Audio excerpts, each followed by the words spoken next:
মায়ের বাড়িতে সাধারণত প্রতিদিন হাঁড়িতে চাল চাপানোর আগে মাকে জিজ্ঞেস করে নেওয়া হতো কতজনের চাল নেওয়া হবে। সেদিন তেমনই রাঁধুনি জিজ্ঞেস করায় মা বললেন আজ জনা দশেকের জন্য চাল নিলেই হবে। কিন্তু রাঁধুনি ফিরে এসে জানালো চাল বাড়ন্ত, এই দুজনের মতন বাড়ন্ত। মা বললেন যাও দেখি আর একবার মেপে দেখো। সে বললে মা আমি 3 বার মেপে এলুম।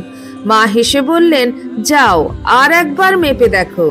এরপর রাঁধুনি চুপ করে ভাড়ার ঘরে গিয়ে চাল পুনরায় মেপে দেখলেন পুরো কাটায় কাটায় 10 জনের বরাদ্দ চাল রয়েছে হাঁড়িতে। মা পেছনে এসে দাঁড়িয়ে বললেন কই হলো? মেয়েটি হতভম্ব। একদিন দুদিন নয়, এরকমটা প্রায়ই হতো। ভাড়ার ফাঁকা। মা বলতেন গিয়ে ঠিক করে দেখো পাবেক্ষণ।